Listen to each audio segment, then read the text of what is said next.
کابل کې د چاپیریال ساتنې ملي ادارې له لوري د عامه پوهاوي یو ورځنی سیمینار جوړ شو.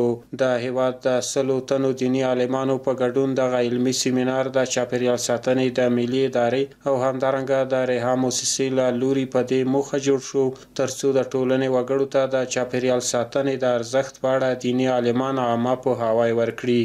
دغه سیمینار چې موږ نن واخیسته د ریحا موسسې او همچنان د چاپیریال ساتنې د ملي ادارې لخوا نه جوړ شوی و چې د 100 نه زیات علما کرامو پکې ګډون درلوده او دلته د دینی پلوه د چاپیریال ساتنې اهمیت د اقلیمي بدلون څخه د مخنیوي کوم موارد چې شریعت کوم باندې امر کوي په هغې باندې بحث شو. همچنان د ریحا موسسې له لوري د دغه سیمینار اړوند ټوله تخنیکي معلومات او هغه معلومات چې تر ډیره حده پورې علما کرامو هغې ته لاسرسی نه درلوده هغه یې دلته بیان کړه او علما کرامو ترې نه ډېر لوی درسونه واخیستل. دغسې سیمینارونه کولی شي د عامه پوهاوي په هکله ډېر مؤثر تمام شي او ولسونه ترې نه ډېره استفاده وکړي ځکه اقلیمي بدلون دا د انساني ژوند د نابودۍ په معنا باندې دی.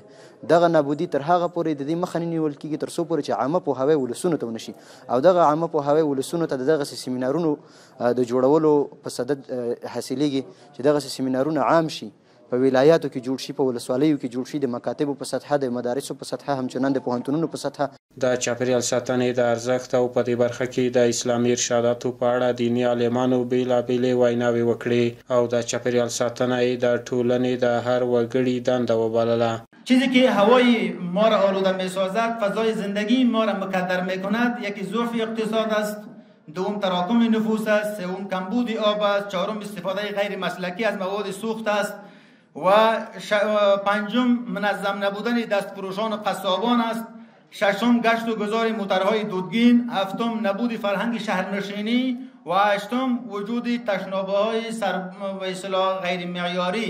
وقتی که از نظافت صحبت میکنیم نظافت به این معنی است که تنها نظافت بدن خود انسان نیست، هم نظافت خود انسان است، هم نظافت محیط زیست است، هم نظافت پاکی آبها است، هم نظافت ماحول و چهار اطراف است.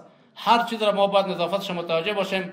بخصوص آب را آنقدر مهم است که اگر آبها کثیف شود دیگر زندگی انسان ناممکن است، باعث شیوع امراض و بسیاری از بدبختی های دیگر در جامعه می گردد. همانا آفرینش انسان از خاک است. وقتی انسان از خاک آفریده شده است این خاک خیلی با اهمیت است، خیلی با ارزش است. باید به این خاک متوجه باشیم، با اهمیت و با حفاظت خاک از هر نابسامانی ها باید متوجه باشیم. این یک نعمت بزرگ الله ذوالجلال برای ما مسلمان ها است. آلودگی بسیار زیاد کثافت به هوا پراکنده میکند، حتی محیط ماحول خراب میکند. د نړۍ په پرمختللو هیوادونو کې د صنعت او تولید د کچې لوړوالی او چاپیریال پاکوالي ته نه پاملرنه د دې لامل شوي دي چې په نړۍ کې ناوړه اقلیمي بدلونونه رامنځته شي چې ورسره نور هیوادونه هم اغیزمن شوي دي. په دغه مراسمو کې په نړیوالو غږ وشو چې له افغانستان سره د اقلیمي بدلون د مخنیوي په برخه کې همکاري وکړي. نړیوالو نه مو دا غوښتنه ده کوم هغه امکانات چې د اقلیمي بدلون دپاره ټولو ممالکو ته ورکوي. افغانان همدغه رقم ته الحمدلله انسانان دي، انساني حقوق لري، په تاسو باندې ستاسو د همسایه‌ګلوۍ حقوق لري.